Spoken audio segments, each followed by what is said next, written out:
Losers bracket final, everybody! Let's go! Our first map between Don't Tell Bishepps and the Three-Legged Raiders.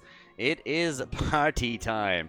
So we are in the ARAM Cup. We're in the losers bracket final. The winner goes up into the grand final and the loser takes third place in the tournament. On the left side, Don't Tell Bishepps with Renella on Junkrat. We got Miriala on Cassia, Lopaka on May, Darinushka on Tyrande, and Morenas on Chromie. As on the right side of the map, we get also Chromie. Dracula is playing Chromie over here. And on top of that, we have Meneldo on Alarak, Hirath on Oriel, Lili as the second support for the red team, played by Sven, and Hunter Orc on Dehaka. ARAM tournament has been amazing so far. A lot more lighthearted than the usual tournaments that we were getting, of course, but very enjoyable and a lot of back and forth here between some of the teams. So yeah, it's been quite fun. And now we have a lot of stacks, of course, going on in this game as well. Not only does Cassia go for a stacking quest, but we have, look at Meneldo on Alarak. He goes for his negatively charged here later on, but gets also instantly killed, receives all the damage in the world, and just gets popped. So, off to the races. And Chromie on each side. This is gonna be nasty. Chromie is a pretty nasty character in ARAMs.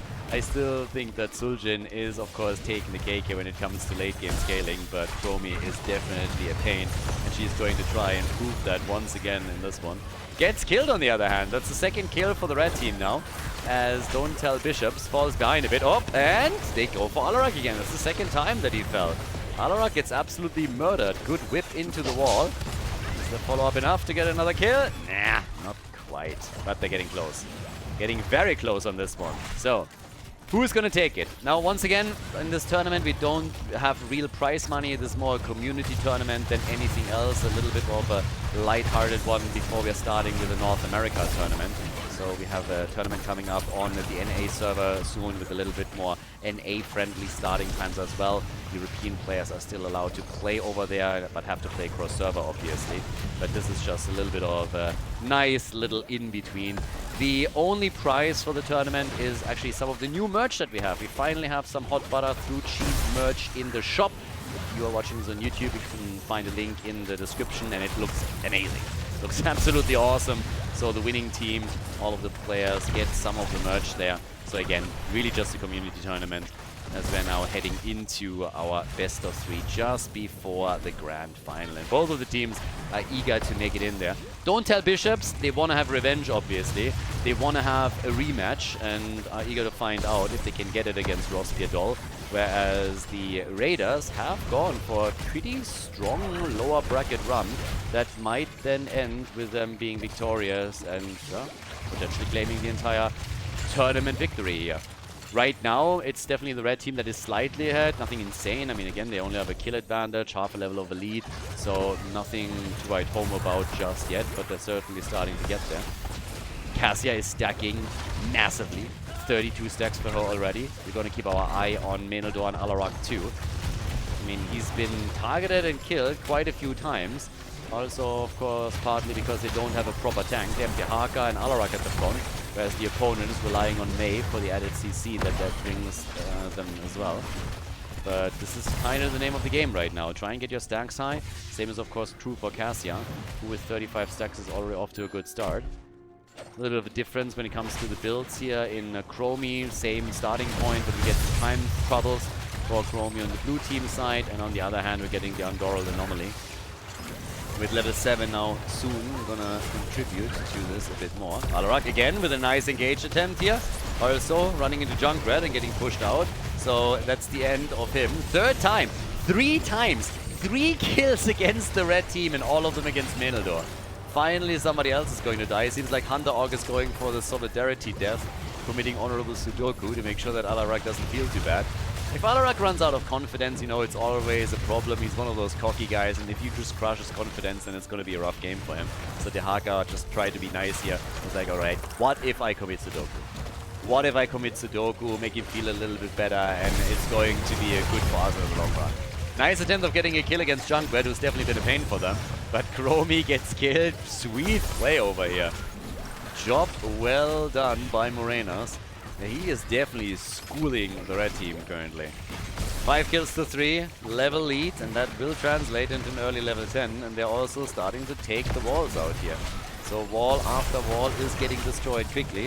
Hunter Orc again trying to come in here from the side and make a bit of a move. Not able to do a whole lot yet, but there's the drag. Maybe now they can get the kill on May, and yes, the Haka survives. Sweet moves by Hunter Orc. Able to just sneak past all of the stuns and damage that was coming out there. 14 stacks for now for Alarak, so they can slowly begin to build the damage on him and maybe push the opponent back, which is essentially what they're currently trying to do here. So yeah, a few more hits are coming. Chromie gets attacked. Blue team a little bit farther back now, definitely on the defense for the time being, but May is moving in as they're trying to go for the kill, and they get it against Oriel. Another hit, and the Haka falls too. Nice. The Haka down, Snowball already being used, so yep, at this point they get heroic abilities, of course. They have the advantage here, and they're using it. They even dive deep for Lily, trying to take her down too. Panda still getting away here, and maybe the blue team, just maybe the blue team, went a little bit too deep on this. Yeah, they went very, very deep here, and were trying to make a play, and well, let's just say it didn't really work out that well. I mean, it was off to a good start, to be honest, but then they dove behind the fort, and they went just too deep, and they got immediately punished for it. So now what we're getting instead is, of course, just more momentum for the red team, as they not only clawed their way back into the experience range they were behind previously, but right now they're looking a lot better with this. So yeah, sweet job with them getting also more and well, actually, wait a second here. With them getting more and more stacks for Alarak, they might be able to use that damage to get their kills. It's really just a change. The entire early game, it seemed like the blue team was the one in the driver's seat.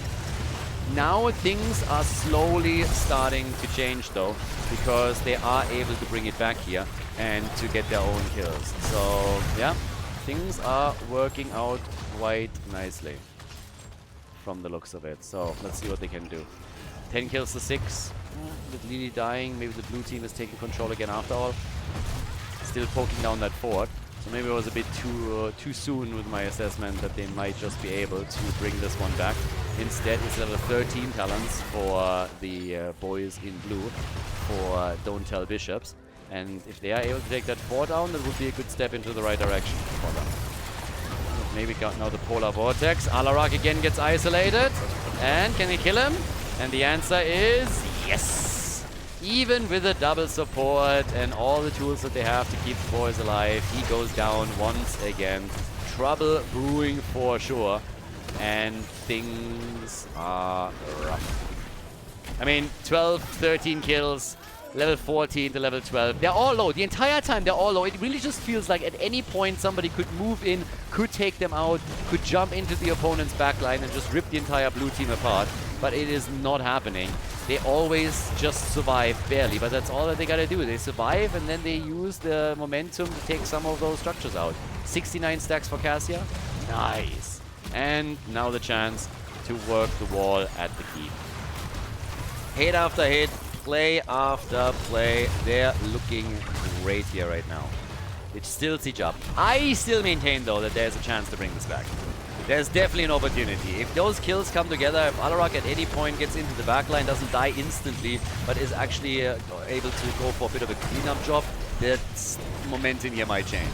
For now though, the blue team is doing a great work and great job down here, as they are just dancing around them. They're literally just dancing around them, time and time again. Left, right, left, move after move is being made here. And they're doing it incredibly well. Always in just dodging shots from Chromie, from Alarak. But again, the wall is falling. Blue team hasn't given up yet.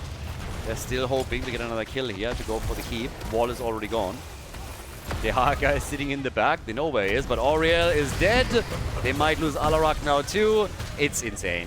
They're basically not losing anyone. Finally Junkrat dies, but they kill 4 heroes in the process, and now that they're going for Hunter Orc, this would be number 5. Full 5-man wipe if they get him too, and they do. Totally crazy. 61,000 damage now from Cassia. They can go for the keep and start to work this down. We're only 9 minutes into the game. 9 minutes into the game and the keep is about to go down. Don't tell Bishepps. They really, really want that rematch against Roscredol, it seems, doesn't it? Game number 1 is just a display of strength as they are murdering it. Great play from them. Alarak is dead again. That's the 7th time that he now died. He is more in the Nexus that he's on the actual map here. And they're losing everyone else too. It's just totally crazy. Don't tell Bishepps with just some insane plays. They're crushing through the Raiders like hot butter through cheese as they go for Lily. She was looking for adventure and only found death and despair. The core is taking damage now as well.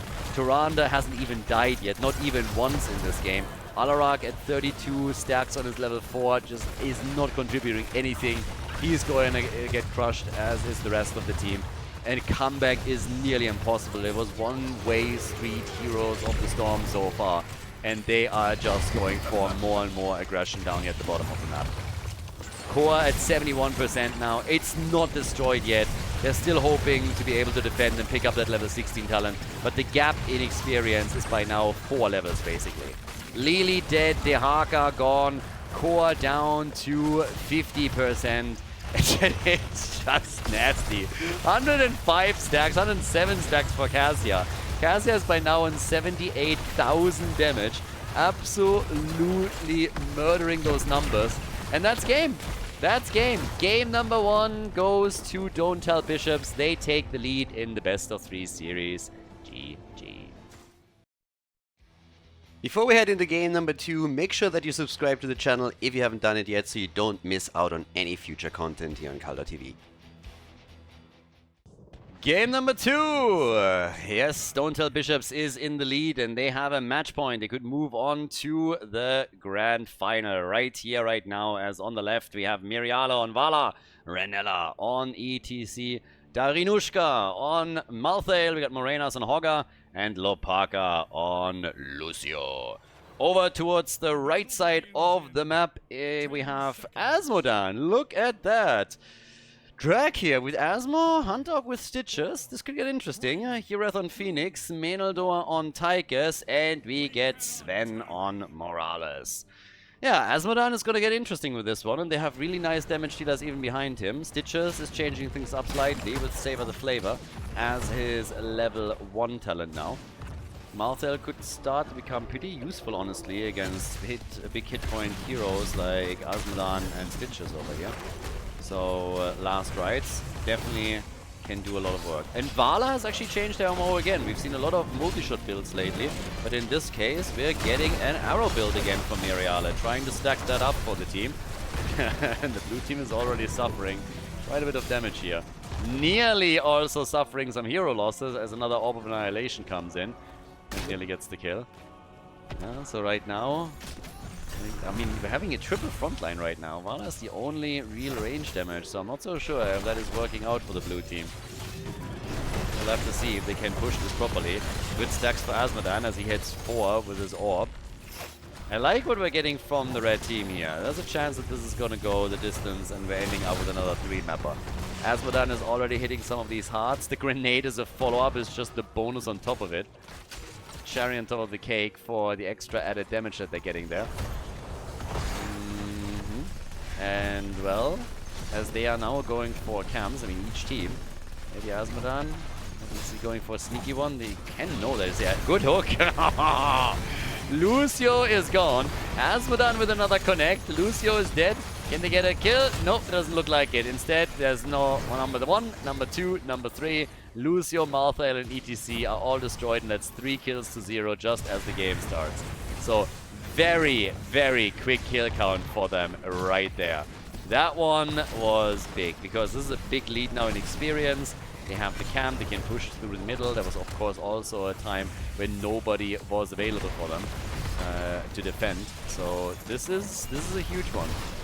This is exactly the opportunity that they need here. 4 kills to 0. On top of that, we now have Puncturing Arrow coming in with 8 stacks, but they lose Malthael again, they lose ETC again. Yeah, it's tricky. It's honestly really tricky for them. 5 kills to 0, 2 level advantage. You gotta give it to them. After game number 1, I thought this might be a quick 2-0, but far from it. The draft might favor them a little bit here, but they're doing tons of work right now to maintain that momentum and never really let the opponent get into the game. So Vala gets a few more hits in from her arrow with the repeating arrow on level 4. But she needs to really stack it like a crazy person in order to bring them back here. And some of the arrows are now missing, and that's not really a good move. Miriale needs to absolutely outperform now if they want to have a chance here. They can bring that back, but there's so much poke from Azmodan alone as it continues, and he will of course stack up his level 1, his baseline, and ETC, Lucio, the entire front line is really just suffering.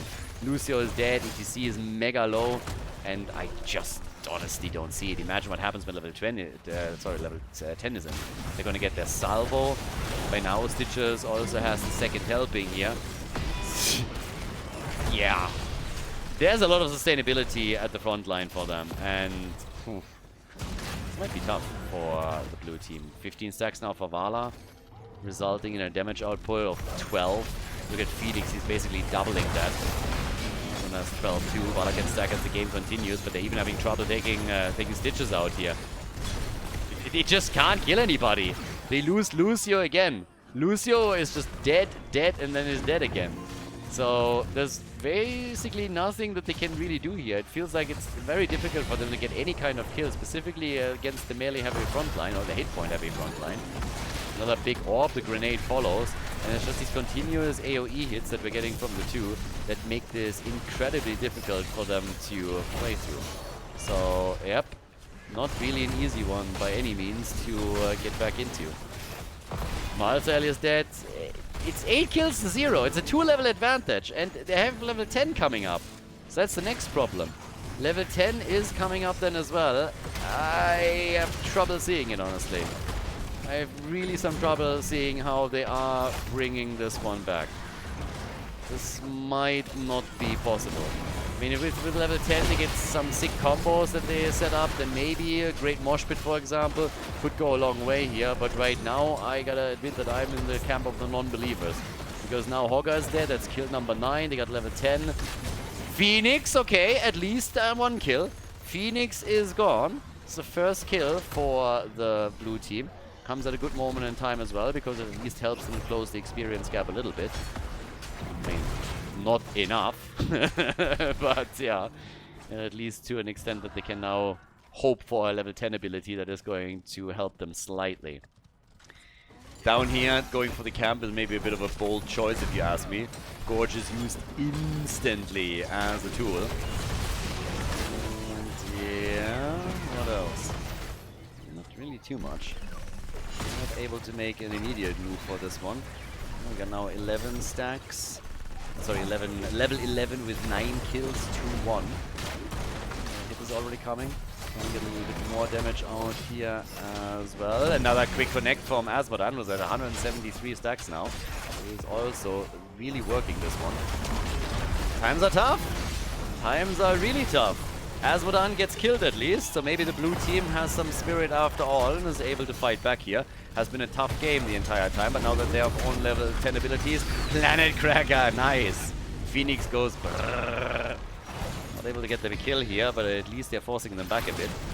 I give some credit to the blue team. They've been doing better than expected after the ass kicking that they received in the early game. I'm still kind of waiting for last rites. I mean, what else is he gonna go? Tormented Souls in this lineup, really? I feel like last rites is probably a great choice for them, giving down. He goes Tormented Souls. They're jumping in, they want Phoenix, and that's a kill. Phoenix is gone. Can they go for Stitches? Body block, and Stitches will die. Maybe I counted them out too quickly. Don't tell Bishepps. Look at that. That's 4 kills to 9 by now. They're getting a few more in. They're going for Morales and take her on. ETC dies as a result, but still, that's a good trade, specifically because they're going for a double. They've taken Morales out. They've taken Azmodan out. Vala is getting big hits in and kills Tychus with the RNG arrow. She's sitting at 35 arrows now and is working on a few more. Damn, they're all of a sudden in full control of the game. What? How did that happen? They were down 8 kills, 2 levels, around level 10. And now all of a sudden they are in the driver's seat with a talent advantage even. I mean, it might not last for very long, but they have camps in the middle. They're trying to push for the fort here. They've done good damage. Red team trying to recover, trying to gain control again, and Azmodan using his orb into that choke point to also take down the minions and the camp really helped them. Azmodan is really getting good damage out now. Vala hasn't died yet. She's at 40,000 damage at this point in time.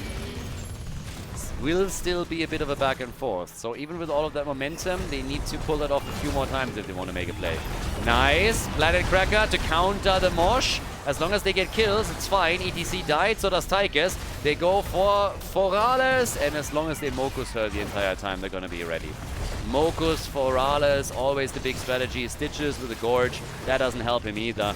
Lucio dies. I mean, Lucio has been dying non-stop in this game. That's what it feels like. But it's 10 kills to 12, and they have a level advantage and nearly level 16. Vala has gone into the siphoning arrow here for some extra sustain that she can immediately use. Hogger dies and Phoenix survives, which honestly feels like a meme. They weren't able to go for the fort, which I suppose was the whole purpose of that little exercise that they pulled off here. But killing Stitches helps. He has two Gambit quests. And he lost most of the stacks on his level 1 already. His level 7 is also starting to lose a little bit of ground. But, yeah. Another hook comes out. Miriala with 47 stacks by now. 16 is ready for them. He has to jump away here. Alright. Seems like Stitches wants a piece of the action, as it seems. Vala comes in. One arrow, another. As long as we're getting to 20, they will also get Acrobat for her, I suppose. And she's already looking at pretty decent stacks, so she could actually become a real menace with Acrobat. There's Gorge. Immediately the hits, the slow, and yep, he can slide out. Good damage against Stitches, forced him back. Not only did he not get a kill, but Stitches lost a lot here. And Vala is now at 50 stacks, goes for the 51. Has maybe another chance if she goes for another vault. Not so far, but yeah, works the damage in. 51 stacks for her now. She is becoming a problem in the late game. I think not the entire time that Azmodan would be the biggest issue that they got to deal with. But Vala is currently working the numbers here. Good ult also from Lucio. They were in the choke point for a second and definitely a bit in trouble. Everybody's still able to get away, but another hook could be flying out any moment. The camp is about to be taken. It is a crazy second game, honestly. Now it's like super close. 4 deaths on ETC and Lucio, but they're pushing towards the middle once again. As Vala keeps connecting her arrows. She's the only one in the entire game that hasn't died yet. She will eventually. There's no way Miriala makes it through that game without dying at least once. Way too much of a squishy. But with every single arrow that connects, that late game damage is going to get better and better and better. And this is something that the three-legged raiders are definitely feeling. So as long as they don't stack and present opportunities for Azmodan to get the big damage out, they're fine. And you can tell that they're whittling the hit points of the fort down slowly. Again, Planet Cracker already being used. Renella is low, has to escape here. They're going for Tychus, and instead it's Marcel that falls. Hogger is dead too. Nano boosted, not nano boosted. The other thingy. Ratatata thingy. What is it? Come on, I can't come up with the name without clicking it. Stimdrone Tychus is murdering the numbers on any individual target, and that was the end of Marcel. Tormented Souls, I'm still a little bit torn on it. I really think that they would do well with him using Last Rites, especially since there's a very good chance that he gets the quest completed as the game continues. So, bit torn on it, I gotta say. Definitely a little bit torn. Another hook is already coming out on the other hand, though. Yep, they're going for the next little move here. Good ult from Lucio, forcing them back. I mean, good ult in the sense that he basically prevents the fight. So, with that, we now have... yeah, Stitches is dead. He just killed himself. He went too far out. Nice opportunity for Azmodan to get another orb connected, but he died. Now the stim on Phoenix. Lucio... oh, Morales is dead and Lucio's alive somehow. They get the kill on Phoenix and on Tychus. That only leaves Azmodan, and Drakia is getting wrecked as well. The fort is gone. The push in the middle is successful. 5-man team wipe.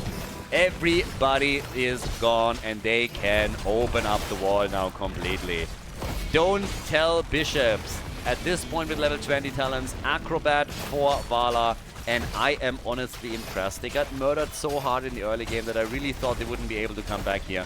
But now the keep is about to get destroyed. That removes the final fountain of the red team from the map.